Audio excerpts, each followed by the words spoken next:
Hey, good morning, guys. As you can see, my eye is still having problems. I might have to go to the doctor. I haven't gone yet, but just took care of a couple of small service calls because I'm dealing with. Hold on. Sorry, I didn't mean to turn that off. I'm dealing with this crap, and it just started snowing again. Supposed to get another 4 or 5 inches, but yeah, I just went out. I've got customers. I got customers that are freaking out. You know, whenever it snows, they go crazy, and they think that the world's ending. But yeah, let me show you this crap up here. So we're dealing with it. Looks like it's just starting to pick up too. We're gonna, yeah. Still got my Christmas tree there. I won't bore you too much with this, but yeah, my truck's not good when it snows out here. You know, I'll go out to emergencies, but I don't go out to anything else. Oh, it's a beautiful day. Otherwise, good times. Let me set this down.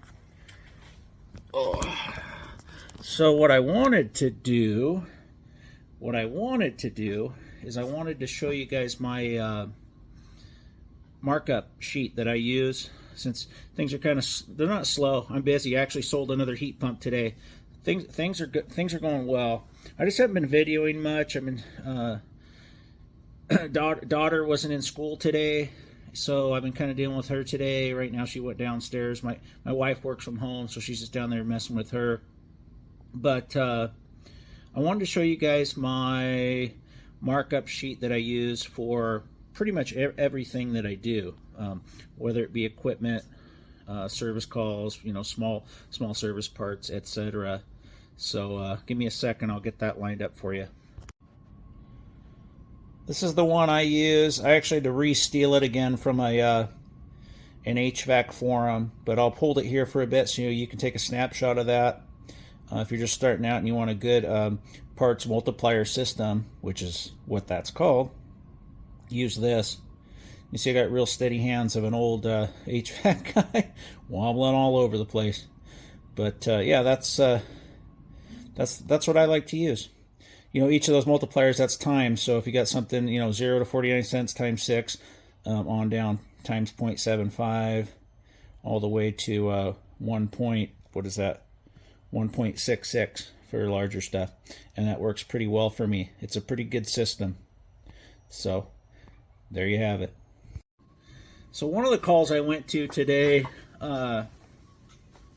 it's that big remodel job, which I have a billion videos of, and I'm just about done with it. But I kind of put it by the wayside. I'm waiting for them to get some appliances set. If I can speak, some appliances set, so I can go back there one more trip, hook some gas lines up, and finish up some of the other stuff on the heat pumps. Little things here and there that need to be done. Nothing major. So, what was I saying? Oh, so yeah, I had to go back out there, and it was 50.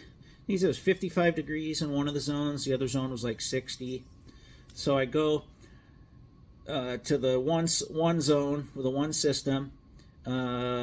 You know, I've been having them put temporary 1-inch filters in the filter cabinets. They're the 4-inch F100 well F100s, but while they're doing construction, and I know you're not supposed to use them as construction heaters, but he wasn't going to listen to me, so we're doing the best we can. Okay, I'll have to clean the indoor coils when all's said and done, when the construction's done. But anyway, so I went in, the 1-inch filter that was in there completely caked, and then the guys that are doing the staining and stuff, and I think they're sanding down the trim and the baseboards and stuff. They taped another filter in the return air box. So I had it double filtered. One was caked and one was a newer filter that was taped in there. That thing had no hope of getting any airflow. So I went out there, I just pulled the one that was in the cabinet, the filter cabinet, out, and I'm sure the temperature rose back up to where it needs to be. I think they have them set at like 65 in there. And then the other zone, I thought the homeowner was was changing out and cycling the filters on that one. Had the original 4-inch filter that I put in for the F100. So I'll show you a picture of it right here.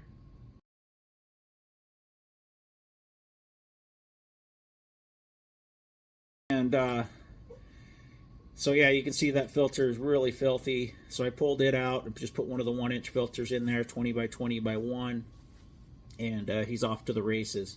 So yeah, simple stuff like that I'm doing right now. Nothing too major. You know, like I said, I got lots of new heat pump jobs coming up. I'm not installing a heat pump on an operating system right now. With the weather like this, I'll be miserable. I get cold. I'm a wimp anymore. It ain't happening. I actually sold, if you guys watched that job where I had to just, she's got a dirty coil kinda, and then I pulled that one register off, and that allowed the system to breathe and stay on. Well, she had other issues with it. Something else happened. Her compressor was kerplunking. She sent me a video of it making a bunch of noise. So I'm going to, I already gave her the proposal. She's ready to do it. She's just working right now. So when she's off work, she'll probably tell me, "Hey, let's do the deposit and get her on the books." I told her I'd probably do that one the end of next week or the beginning of the following week, 13th, 14th, 17th, something like that. So lots of good stuff coming up. And I still have that big 5-zone job down there I got to finish up down there at the Hacked Mansion. So things are moving along. Don't worry, guys. I'm doing okay. I got plenty of money coming in. My business isn't going anywhere. I'm doing just fine. Lots of things are happening behind the scenes that you guys don't see. So anyway, just a quick little check-in on this fine Tata Tuesday. I love me some Tatas. I love me some more videos. I love you guys. I'll see you next time.